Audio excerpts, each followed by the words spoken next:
In your consumer news this morning, stylists say more young women are scaling back on beauty expenses, choosing looks that last longer and cost less. The recession blonde trend is taking off on TikTok, and Google searches for press-on nails are up 10% since February. Are these styling trends fashionably frugal or recession indicators? Joining us this morning is Kathy DeWitt-Dunn, President and CEO of DeWitt & Dunn Financial Services, to break down the chances of an economic downturn and how you can get your finances ready just in case. Good morning, and thanks so much for joining us this morning. Thank you for having me back, Janelle. Okay, so I have to admit, I am not excluded from this trend. Obviously, I'm not a blonde, but I found myself dyeing my own grays last week.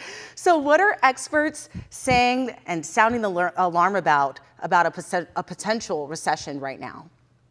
Yeah, there's a lot of talk, and we've been seeing everything on the news. But I mean, one of the things we need to look at is that a recession occurs when we've had 2 quarters of negative economic growth. And we're really seeing the trends, and things are not really looking so great at the moment. If we take a look, there's been tens of thousands of federal employees that have been laid off, and that's also triggered a lot of layoffs as well as in the private sector.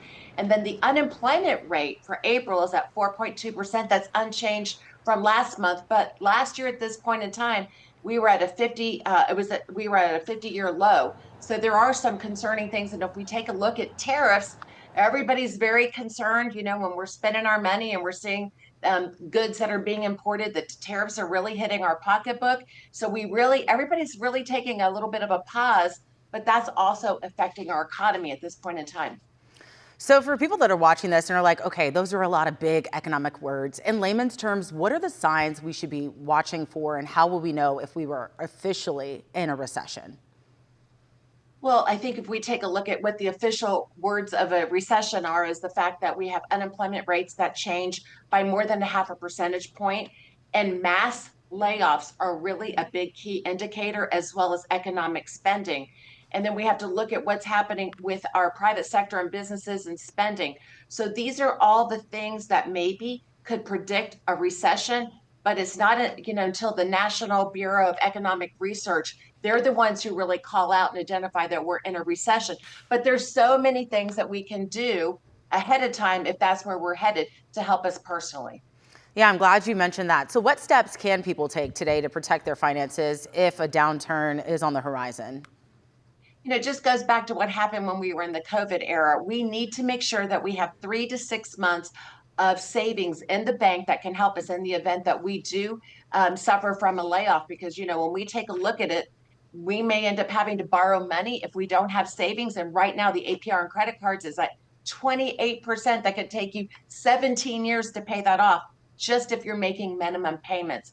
The other thing that we need to do is pay down our high interest rate debt. Speaking of credit card debt. And I like the avalanche method because that really focuses in on our high debt. We need to pay that down immediately. And I think we need to look at diversifying our portfolio. I work with my clients right now. There's so many great opportunities. And if you're retired and you don't want to have the risk of the market, you need to look at fixed rates, fixed income, and we don't need to panic. So if you've got time on your side, you can afford maybe a little bit of risk in your portfolio. But if you're retired, you really need to work with somebody that's going to give you the peace of mind and help you through some of these times that we may see ahead of us. Well, those are such good insights. Again, Kathy DeWitt-Dunn, thank you so much for joining us this morning.